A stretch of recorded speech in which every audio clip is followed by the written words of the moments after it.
with a keynote address entitled The Future is Sarawak in an Age of Sustainability and Data.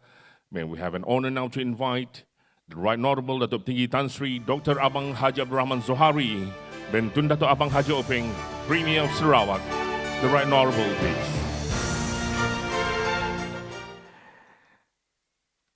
Yang berhormat Saudara Datuk Seri Profesor Dr. Sim Kui Hian, Deputy Premier.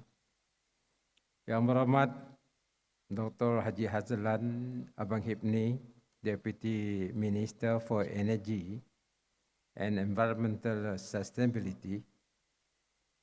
Yang berbahagia Datuk Muhammad Abdullah Haji Zaidil, Deputy State Secretary.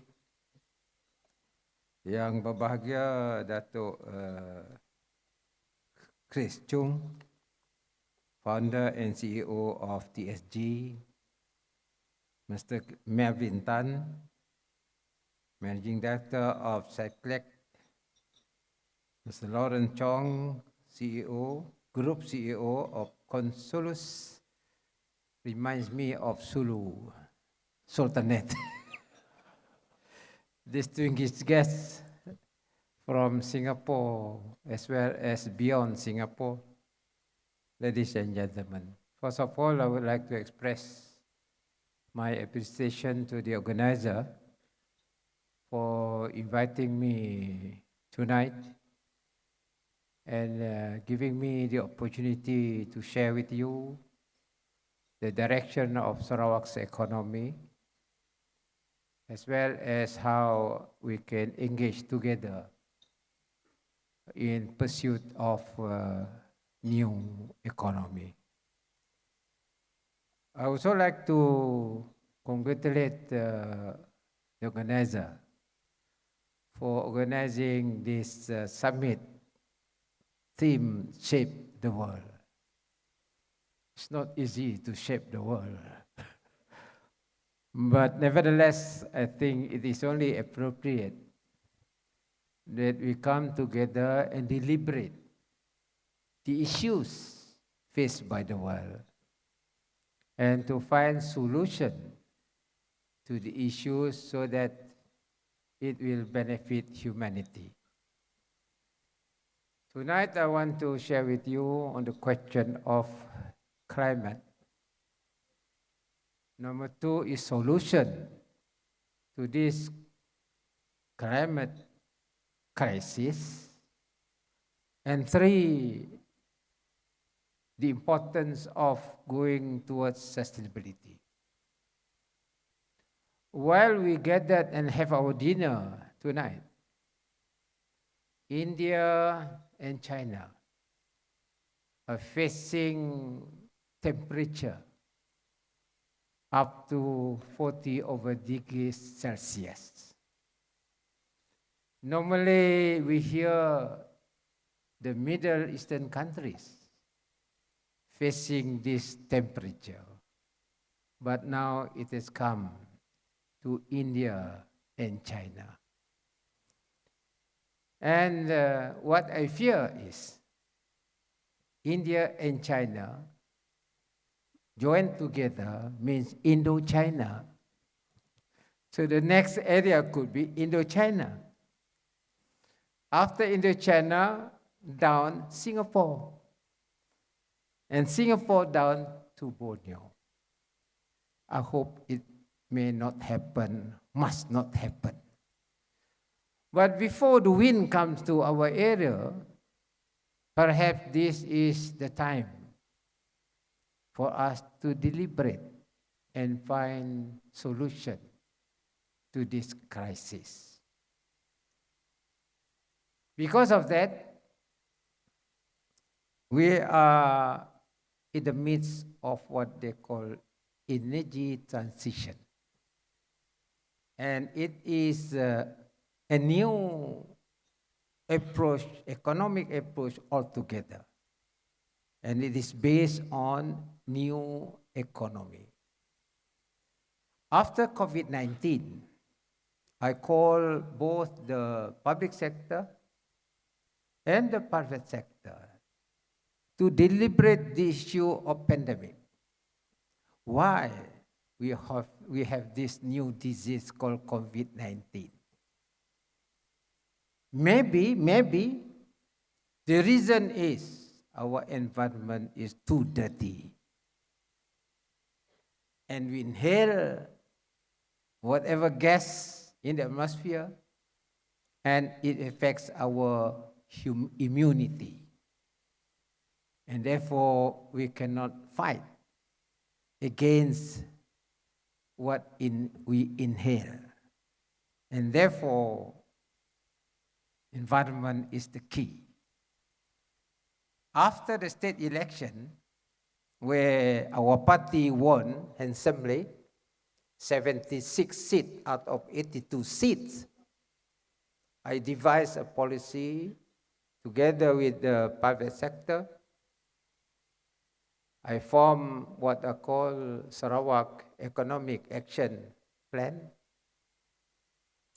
Arising from that, we have this post-COVID-19 policy, development strategy up to the year 2030.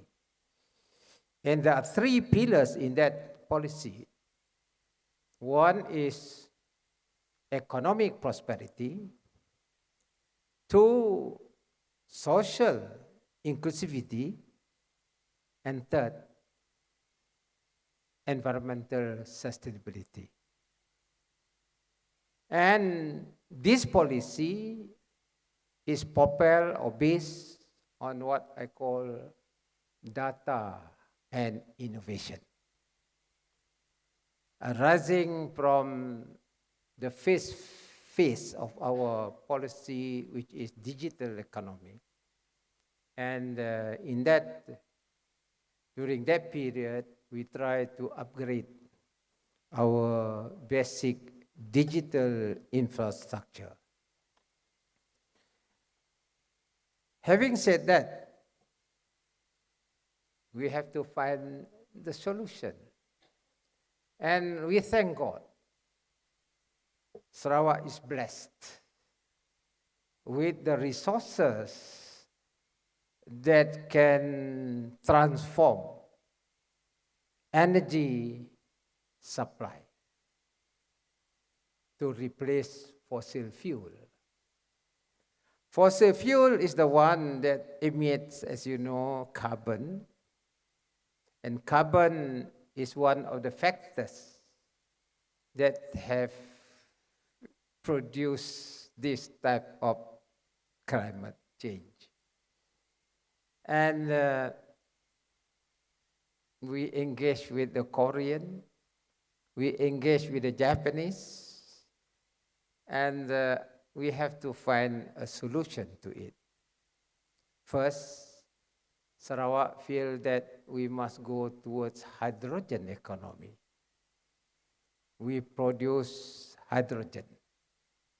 Hydrogen is a molecule in the water system, H2O. So what we do, we just split the 2 molecules, hydrogen and oxygen, as you know, through the process of electrolysis, and then the hydrogen become a source of renewable energy. I went to Germany, that time I was only Deputy Chief Minister, to explore this technology through air liquid. And we managed to find a solution to split water into hydrogen and oxygen, though the price is still high. For 1 kilogram of hydrogen, you need at the time 60 kilowatt hour, meaning you need a high power supply. But then I remember when we were in school, when you use computer, it was costly. You have to use punch card that time with a huge frame. But today, the computer is in your hand. Function better than we were in school. That is the migration of technology. So I believe over time, the cost of electrolyzer will be cheaper. From 60 kilowatt hour could be down to 33. I'm pleased to tell you that last month I was with the research center in Bangi, Petronas. It has come down from 60 to 40. Proven only 40 kilowatt hour. So your electricity will be less to produce hydrogen. And it could be further up to 30. If that is the case, then to produce hydrogen, we can afford to do it. But I have to take the risk first, because I produce hydrogen now. We have buses on hydrogen. Actually, I come in with my Toyota Mirai hydrogen just now. So I don't emit carbon on the way to this dinner. Clean. And our public transport will be on hydrogen. We are now producing hydrogen. I think by the year 2030, almost all our public transport will be either on hydrogen or on EV. Hopefully, Kuching will be clean without carbon. You can come anytime to enjoy our city. It's part of our effort to transform into smart city, including, of course, the use of digital communication. After hydrogen, well, I was invited to give a talk in Rotterdam on hydrogen. And after that, the governor of Tokyo, the lady governor, Tokyo invited me to give a talk on hydrogen. And apparently, I have proven that hydrogen is one of the solutions to climate crisis. So Sarawak is going for that. Having said the question of hydrogen, you need power to convert hydrogen and oxygen. We have hydropower. We have 70% renewable energy from hydro, 30% from thermal electricity. But we want to increase it. We are very fortunate, as I said. We got water, we got sunlight. Then you have solar. So our hydro will be strengthened by our solar. And we are building one in Batang Ai, because you got the dam, you got the huge dam, so you have floating solar. Free sunlight, connect to your grid. So it strengthens the supply of our power, which is renewable. Then I'm working with Shell at the moment to find out whether wind can be used. So we have one platform out in the South China Sea called Timmy. We work together with Shell to produce hybrid power, both solar and wind. It turns out to be quite positive and successful of Sarawak offshore to generate power for the platform. Except the wind, they have to improve the technology, particularly the blade. The blade can be adjusted to the direction of the wind. Just like a wind, it can move, and therefore it will move the turbine. What is important is, I think they have to improve on the material of the blade.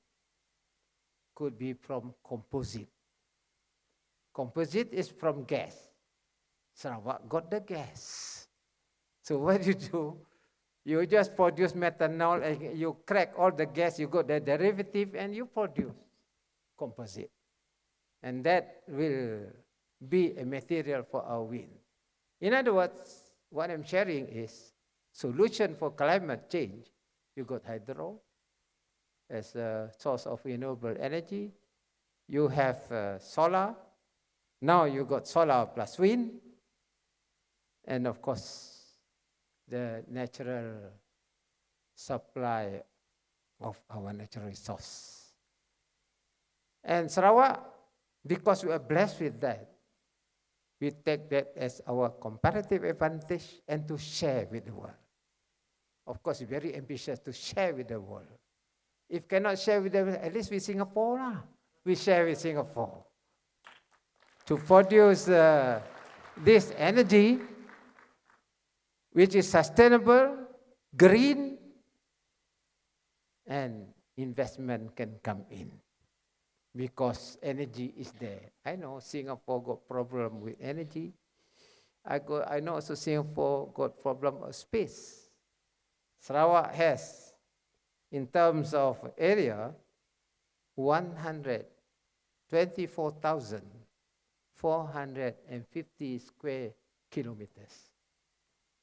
Quite huge. Compare with 734.3 Singapore square kilometers. And that is a comparison of size. But you got the brain. We got the space. We got the energy. Let the brain combine between Singapore and beyond together with Sarawak. And your industries will be based on green energy. Your products are green. Bank can finance you because of ESG. And there you are. You play your part. Government just facilitate. On my part, I just facilitate. And we have a forward-looking direction in our economy for the future. So ladies and gentlemen, I do not want to dwell you further.